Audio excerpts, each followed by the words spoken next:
Hi, everybody. Welcome back to Smarta. with Marta and dinosaur and baby dinosaur and bunny and dog. We'll explain why they're here, why they are here later in the video. Okay. Okay. Shoutouts. Oh, we didn't say why we're here first. Oh, So today we're here to do a math lesson. This is going to be a math lesson that I call Finding the Next 10. And this is kind of a precursor to when we start doing the two-digit subtraction later. We need to be able to do this skill very first. important. Yeah. All right. Now shoutouts. Shoutouts. My shoutout today is for Mateo. Mateo sent me his social studies, and one of his interesting facts that was very original was that Canada is a very cold place. And he's right, because when you look on our map, Canada is really north of the equator. And so, Victoria may not be that cold because we're by the west coast and we're By the ocean. and by the ocean, or the southernmost part of Canada. But as soon as you either travel out east in the wintertime or north year round, Canada can be brutally cold. So thanks for pointing that out, Mateo. Good job on your research. I'm wondering if anybody noticed that the map looks different. That's why Rocky, Bunny, and Dino are looking there. We'll talk about that a little bit later in the video. At the end, we're going to do it now. Let's do it right now. Okay, so boys and girls, by now you've probably noticed that our maps look very different than it normally does. Can you figure out what's wrong? I know. What's wrong? Canada is over here, and it used to be over there. But is it wrong? I don't think so. No, because it may look wrong to you boys and girls because we're in North America. We're used to seeing maps with Canada or North America and South America, most of the continent, being represented on the left side of the map. But our world is not flat. So if you travel to, say, Australia, most of their maps are printed with Australia in the center, just like this. Because if you take a plane, imagine you're in a plane, I'm probably on a camera shot now, but take a plane from the easternmost point in Russia and you fly east, you'll hit Alaska. If we move this over to this side of the world, I'm not sure if you can see this now, kind of angle it this way. If you still start in Russia and you fly east and you're going around in a circle, you'll end up in Alaska. So the maps are right, just not printed how we're used to seeing. We just put them in a different order. That's all right. Yeah. All right. Puzzle. My shout out is for Sienna, and she sent me a note about a good book that she read this week, and she told me a lot of details about it and why she liked it. And that's one of the things that I'm hoping a lot of you will do, is tell us what you're reading, tell us what you like about it. It just helps us connect with you and with books. And after I listened to Sienna, or read what Sienna said to me, I actually went into Epic and recommended a few books to her I thought she would like based on something I knew that she liked. So it helps us help you find things to read. The other good thing I like when kids recommend books that they love and they tell us why they love them is that often helps me look at books maybe I've never seen before and I might want to read aloud to a future class or to our class when we get back together. So we like recommendations for our reading as well. Exactly. All right, we're going on to jokes. My first joke is from Flora. It's, what is a planet's favorite drink? A planet, not a plant. Nope, a planet. A plant's favorite drink would be water, but a planet? I don't know. The Milky Way. Our galaxy. Nice. Good one. My joke comes from EJ. What is the best dessert in the world? Cookies? If you're a cookie monster. But in general, the best dessert in the world is the Trifle Tower. I like it. Do we have a Trifle Tower in the world? We have an Have you ever been to you've been to the Eiffel Tower? I've been to the Eiffel Tower. I have never been to the Trifle Tower. EJ, Thanks for the joke. I would love to visit the Trifle Tower. All right, so we're going to meet you at the easel so we can do our next math lesson. Sounds good. All right, we're back at the easel, and we're talking about something that I call the next 10. And we're going to be using this skill when we start doing two-digit subtraction soon. So I hope that you have been practicing your all the facts subtraction, because you really need to be pretty good at those facts or be able to figure them out when we start doing the harder subtraction. And you also need to be able to do this. And The most important skill that you need today is you need to be able to make 10. And I know that you are pretty good at that, right? We've talked a lot about that. We've used the 10 frame cards. We've used our finger. For instance, if 3 fingers are down, 3 and the other fingers are up, 7, because all of us in our 2 classes happen to have 10 fingers, so it works out that way. Mr. Marta says move them over. So 3 are down, 7 are up, 3 and 7 make 10.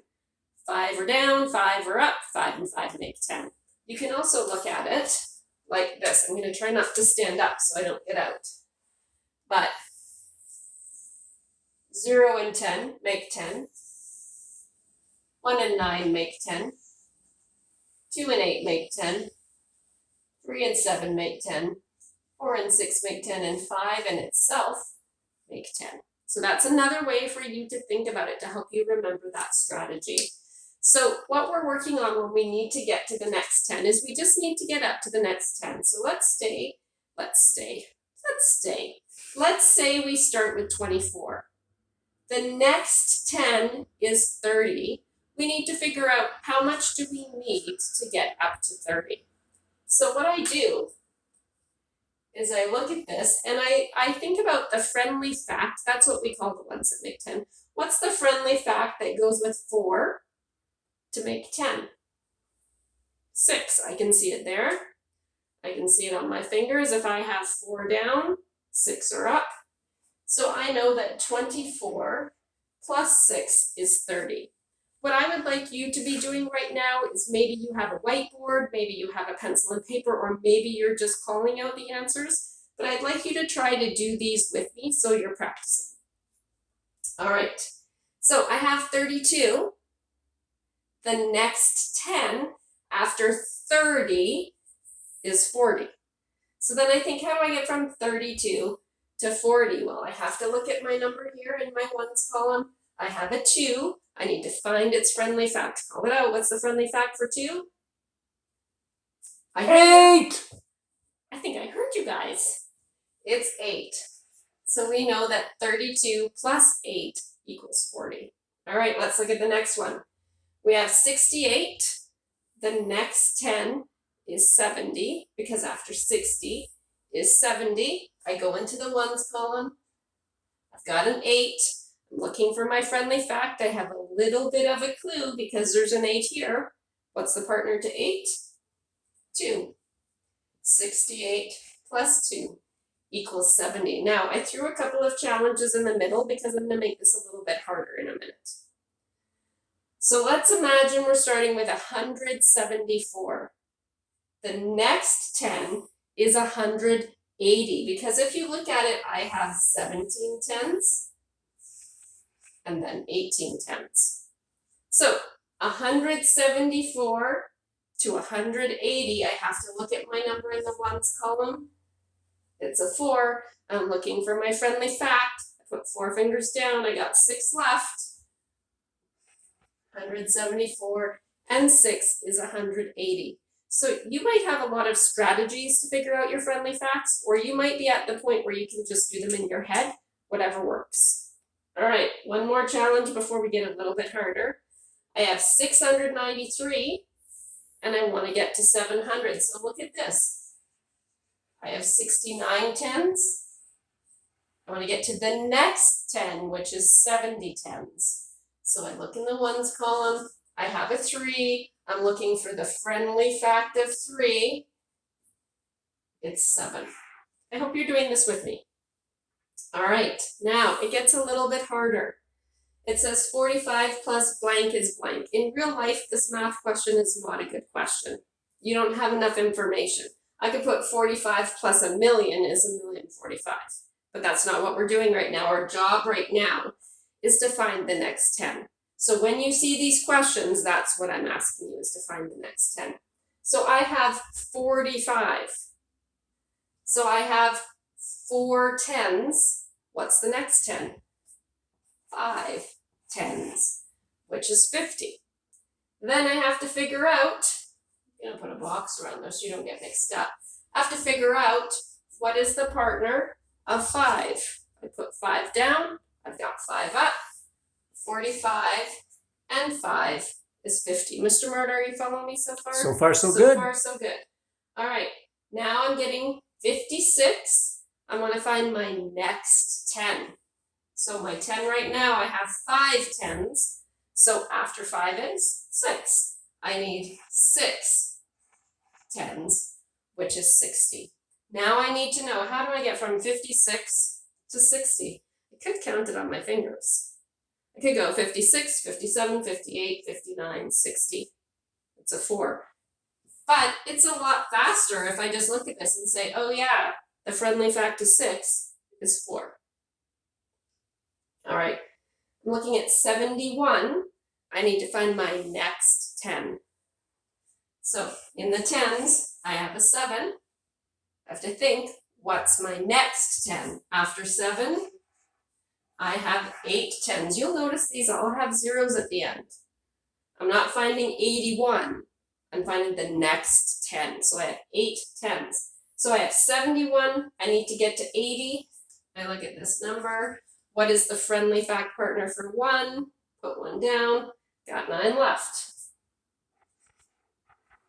Do you know, I don't actually think about my fingers when I do this, although I know that's a strategy that works for kids. In my brain, I can see the 10 frame.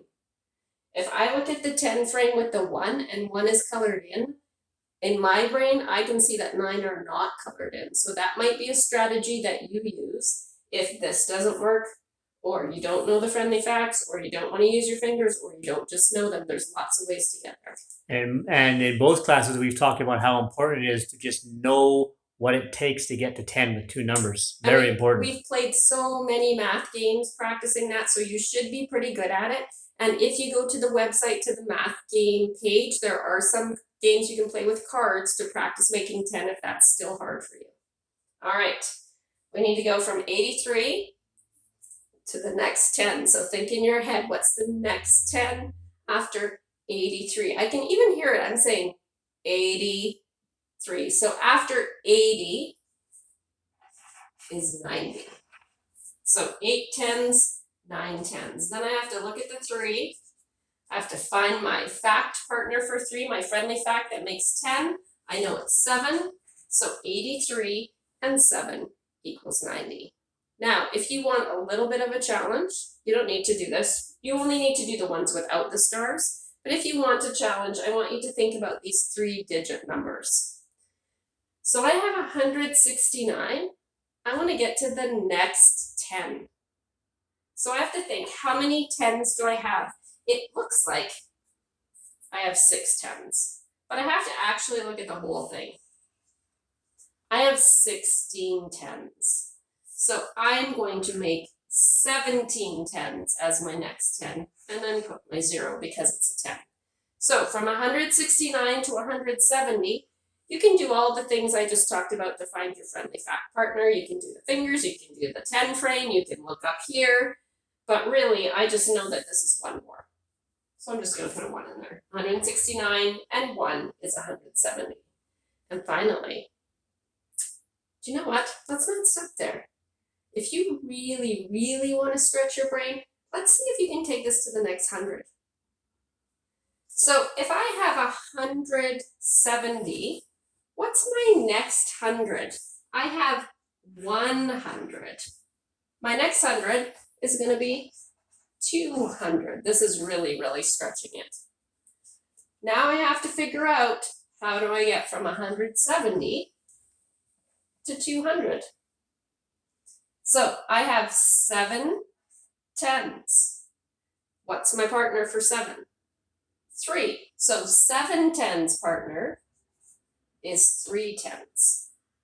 That might be like blowing your mind right now, or you might be like, oh yeah, I get it. Whatever. All right, 754, next 10. So I'm thinking I have 75 10s. What's my next 10? 76 10s. So I'm going to go from 754 to 760, and then I look at the 4. I look for my partner for 4. My partner for 4 is 6. So 754 plus 6 is 760. Let's just finish it off and stretch your brain even further. What's the next 100 after 700? Can you hear the siren?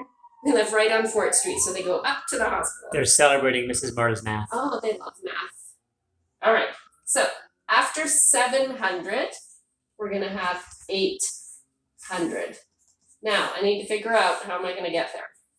I have 6 tens or 60. I need to make 100. My partner to 6 is 4, so 6 tens partner is 4 tens. All right, I hope your brain's not hurting too much. I hope you did this with me. The next thing you're going to see is I'm going to put up some on your own questions for you to do for homework. All right, Bunny and I are back to show you your on your own questions. I thought I would bring out Bunny today and tell you about him.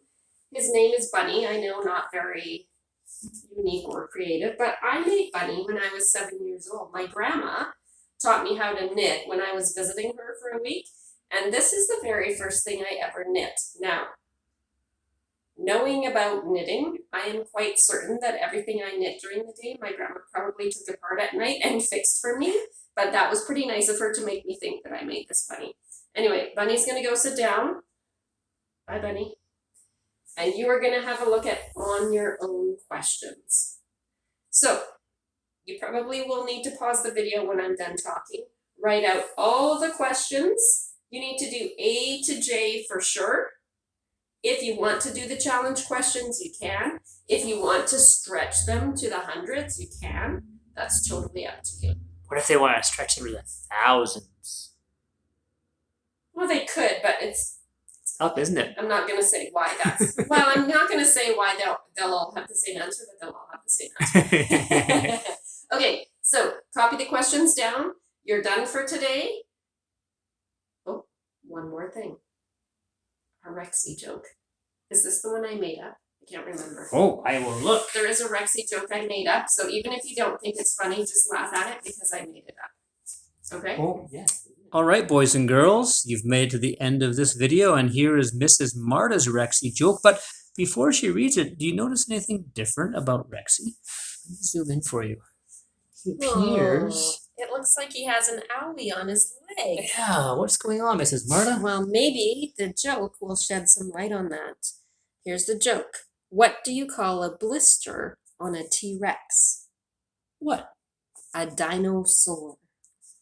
Let me clarify, this is not the joke I made up. Oh, it's not. I thought it was. It's not the joke I made up, but it's a good one. It is a joke that I just found. Excellent. All right, see you tomorrow for the answers.